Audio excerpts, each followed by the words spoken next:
यारा दी पक्की हो जाओ। बच्ची आओ।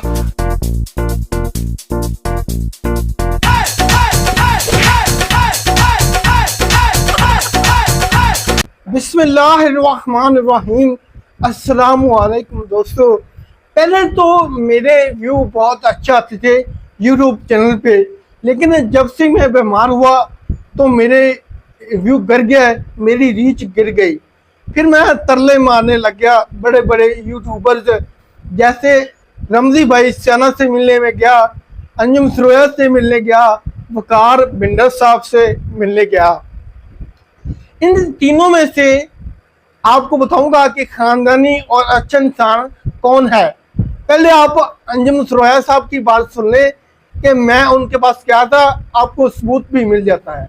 ये वीडियो देख लें। साजिद अली वट्टू साहब बूरे वाले तो तशरीफ लैके आए जी।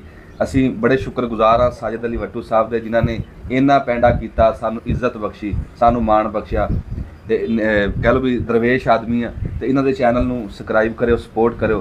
ਤੇ जी आया नु सत बिस्मिल्लाह। साजिद साहब, अंजुम सरोया साहब से मिलने से पहले मैं रमज़ी भाई से मिलने गया था। रमज़ी भाई से जब मिलने गया था तो मेरा टाइम बहुत ज़ाया हुआ। मैं यहाँ से तकरीबन सुबह के टाइम निकला, मैंने बाइक ड्राइव की। कबीर वाला में अरब वाला के साथ रमज़ी भाई रहते हैं, इतना ज़्यादा दूर नहीं था, लेकिन मैंने 3-4 दफ़ा रमज़ी भाई का दरवाज़ा खटखटाया तो यह बजाया आप लगा लें, तो रमज़ी भाई की बीवी बाहर नहीं निकली। उसने अंदर से आवाज़ दी कि रमज़ी घर में नहीं है। मेरे साथ एक मोहल्लेदार भी मौजूद था। मोहल्लेदार ने कहा कि कोई गैर हो तो रमज़ी भाई बाहर नहीं निकलते, अगर मोहल्लेदार हो तो बाहर निकलते हैं, मुझे दरवाज़ा बजाने दो, मुझे आवाज़ देने दो, तो रमज़ी भाई आ जाएंगे। लेकिन रमज़ी भाई घर में नहीं थे, घर से ये आवाज़ आई। हालांकि मैंने इंक्वायरी की तो घर में ही थे। पूरा दिन मैंने वेट किया, रमज़ी भाई की टीम से मैंने रब्ता किया। रमज़ी भाई की टीम ने मुझे बहुत अच्छा रिस्पॉन्स किया।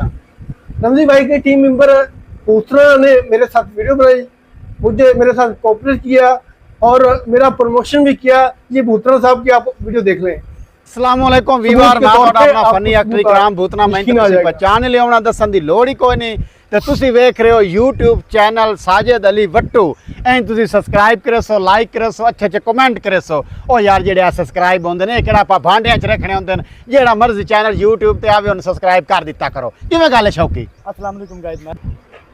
जब मैं रमज़ी भाई की टीम से मिला, उनके साथ वीडियो बनाई, तो मैंने उनसे गुजारिश की कि प्लीज़ रमज़ी भाई से रब्ता करें, रमज़ी सना भाई से रब्ता करें, पता करें कि वो कहाँ है। लेकिन उनकी टीम ने मुकम्मल मुझे बिल्कुल इनकार कर दिया कि हमने नहीं रब्ता करना। चलो जी, आपकी मेहरबानी, उनकी बहुत बहुत शुक्रिया, उनकी मेहरबानी कि उन्होंने मेरे साथ वीडियो तो बनाई। लेकिन मैं चूँकि काफ़ी दूर से गया था, बुरे वाले से गया था, तो मैंने रमज़ी भाई को ढूंढने की तलाश जारी रखी। मैंने क्या सोचा कि रमज़ी भाई शेव तो कराते होंगे। मैंने जो इलाके का, जिस इलाके में रमज़ी भाई रहते थे, उस इलाके का बेहतरीन हजाम ढूंढा। उस हजाम से मैंने रमज़ी भाई के बारे में पूछा, तो उस हजाम ने, वो दाढ़ी वाला हजाम था, उसने मुझे बोला कि तुम पढ़े लिखे एक मौलवी आदमी हो, तुमको रमज़ी से क्या काम, क्योंकि रमज़ी तो लो क्लास आदमी है, कोई इल्म नहीं रखता। अब हजाम को क्या पता कि जो यूट्यूबर होता है वो बेशक अनपढ़ हो, फैसल कम्बोज जैसा हो, तो उसको लोग देखते भी हैं, पसंद भी करते हैं। लोगों का क्या पता कि ये अनपढ़ है। हजाम ने कहा मेरे पास तो नहीं आता, लेकिन मेरे साथ वाली गली में उसका उस्ताद रहता है, वो रोज़ रमज़ी भाई रोज़ शाम को अपने उस्ताद के पास आता है। उसके उस्ताद के पास जाओ और फ़ोन करवा के रमज़ी भाई को बुलाओ, जो भी तुम्हारा काम है वो इंशाल्लाह हो जाएगा। मैंने जी, मेरे लिए काम आसान हो गया, तो मैं दौड़ा दौड़ा उसके उस्ताद के पास गया। उसके उस्ताद का पता नहीं क्या नाम था, उसने मुझे बताया था अपना नाम। उसके उस्ताद ने मेरी बहुत इज्जत की, मुझे बताया। उसके बेटे ने भी बहुत इज्जत की और रमज़ी भाई को फ़ोन किया। रमज़ी भाई ने फ़ोन नहीं उठाया, कोई रिस्पॉन्स नहीं दिया। लेकिन रमजी भाई का 2 बजे बैक कॉल आई, उनसे रब्ता हो चुका था। उन्होंने उस उस्ताद ने मुझे बोला कि तुम खाना वगैरह खा लो किसी होटल से, तुम दिन इधर गुजार लो, रमजी भाई शाम को जब भी आते हैं तो इधर ही आते हैं, इधर ही बैठा होगा और तुम्हारा इंटरव्यू इधर ही करवा देंगे। तो मैंने बोला ठीक है। तो मैं रमजी भाई को फ़ोन करवा के 12 बजे से पहले दोपहर के टाइम वहाँ से जा चुका था। मैंने दिन किस तरह भी पास किया, किसी होटल पे बैठ के पास किया। मैं ठीक 4:45 बजे रमजी भाई के उस्ताद के पास पहुँच गया और उनसे पूछा कि रमजी भाई तो यहाँ नहीं आए। उसने बोला यार मेरे पास तो रमजी नहीं आया। मैंने बोला फ़ोन करो, मैं बहुत दूर जाना है, रमजी भाई से मालूमात करो। उसने रमजी भाई को फ़ोन किया तो रमजी भाई से उसकी जो भी बात हुई, उसके उस्ताद ने मुझे बोला कि रमजी भाई दरिया के ऊपर गया हुआ है। ये शराब से पहले की बात है, फैंस के पास गया हुआ है, वो शायद आज रात को भी ना आए, आज नहीं आएगा वो, आपका बैठने का कोई फ़ायदा नहीं है। तो मैंने वहाँ से तैयारी की, मैं वहाँ से चला आया जी अपने घर तो मैंने आना था। रमजी भाई ने अपने उस्ताद और अहले इलाके को ये बोल रखा है, कोई भी उनके पास यूट्यूब पर जाता है तो उनको ये बोलते हैं कि मेरा जिनके साथ मैं काम करता हूँ मेरा मुआहदा हुआ है, मैं अगर किसी और के साथ काम करूँगा तो मुझे जुर्माना हो जाएगा, मुझे फाइन हो जाएगा। लेकिन ये बात नहीं है, ये बात बिल्कुल झूठ है। क्योंकि बाद में मैंने देखा बहुत कमर्शियल ऐड भी कर रहे थे, पॉडकास्ट भी कर रहे थे और गाना भी गा रहे थे रमजी साना भाई, उनका असल नाम शामिल है। तो छोड़ो रमजी भाई को। सबसे आखिर में मैं गया वकार पिंडर साहब के पास। मैं बीमार जब से हुआ हूँ, मेरी आवाज़ थोड़ी सी डिस्टर्ब है, आप एडजस्ट करिएगा। 3-4 मिनट से मेरी आवाज़ ख़राब है, आहिस्ता आहिस्ता बेहतर हो रही है। जब मैं वकार बिंडर भाई साहब के पास गया ना, मैं उनका फ़ैन भी बहुत बड़ा था, वो बहुत बड़े यूट्यूबर हैं। लेकिन वकार बिंडर साहब के पास जब मैं गया, मुझसे पहले मेरे गांव का एक रिक्शे वाला वहाँ गया तो उसने मुझे बताया कि वकार बिंडर भाई बहुत अच्छे हैं, इंसान हैं। तो जब मैं वकार बिंडर भाई के डेरा पे पहुँचा तो पहले आप ये वीडियो देख ले, आपको सबूत मिल जाएगा कि मैं डेरा के ऊपर गया था।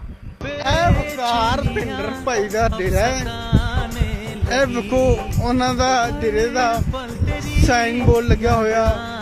वकार पिंडर साहब सानू मिले नहीं, मोटरवे दे नाल ही उन्होंने डेरा है। वकार पिंडर हमको नहीं मिले, बहुत अच्छे पंजाबी व्लॉगर हैं, क्योंकि सैलाब के मुतासरीन की मदद के लिए वो गए हुए थे।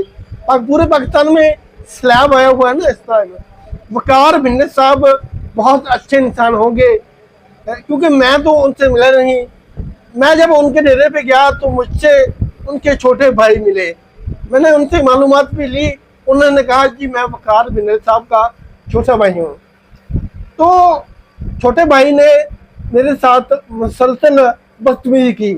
मैंने जो भी सीधा लफ्ज़ बोला उन्होंने उसका उल्टा ही जवाब दिया।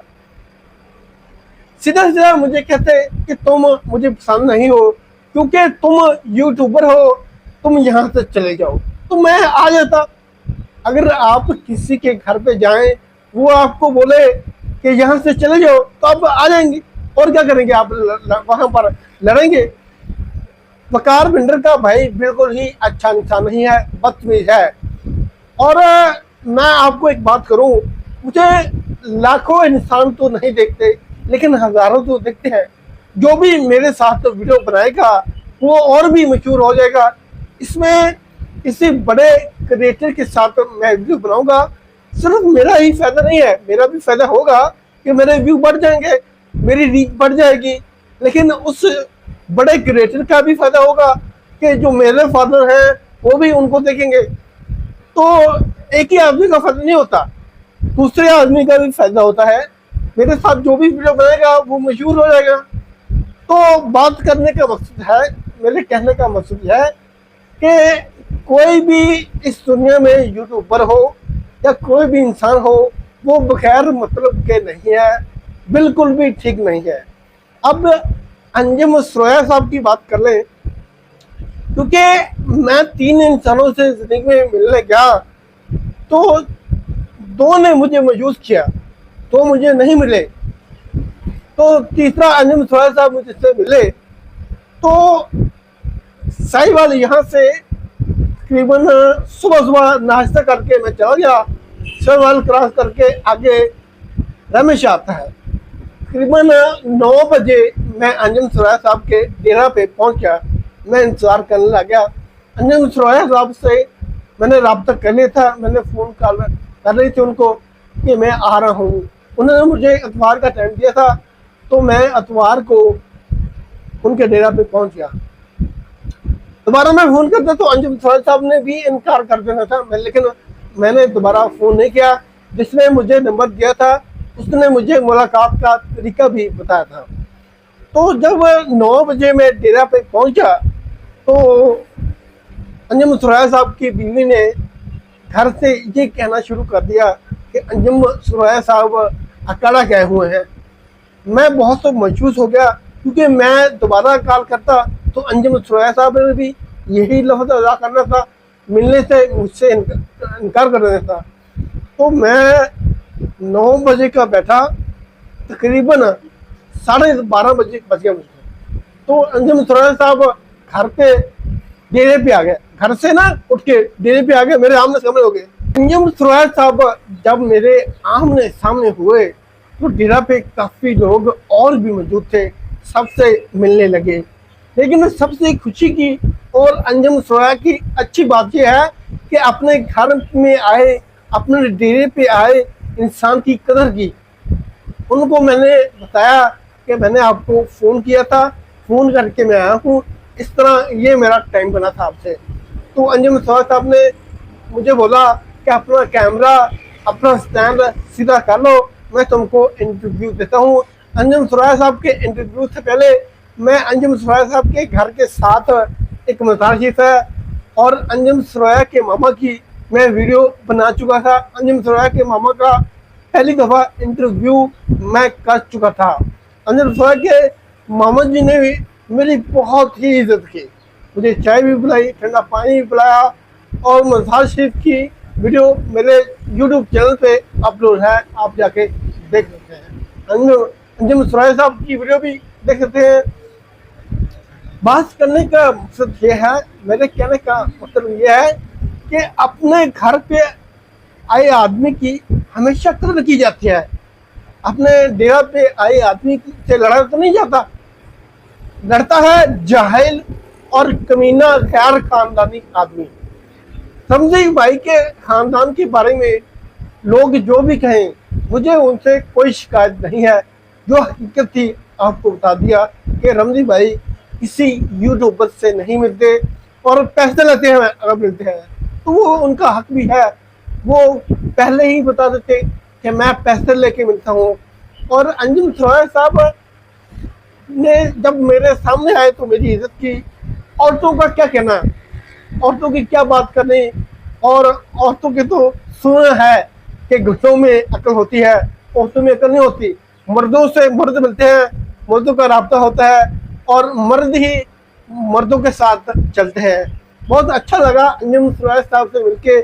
और वकार पिंडर मेरा दिल कहता है, क्योंकि मेरी भी काफ़ी एज हो गई है, मेरा भी काफ़ी तजुर्बा हो गया है कि एक वीडियो बना रहे थे और शराब की, और अपने वालिद साहब के फ़ोन का जिक्र कर रहे थे कि मेरे वालिद ने मुझे फ़ोन किया है कि काम को चुप के रखो, काम को बढ़ा के रखो, कि जैसे ही लोगों की मदद होगी, जैसे भी होगी तो उनका भी प्रमोशन होगा, उनकी वीडियो के व्यू आएंगे। और वकार भिंडे साहब जो भी दे रहे हैं यूट्यूब से ही कमा के दे रहे हैं। 1 लाख जब आपके हर वीडियो पे व्यू आते हैं यूट्यूब पे तो ठीक ठाक यूट्यूब आपको पैसे देती है।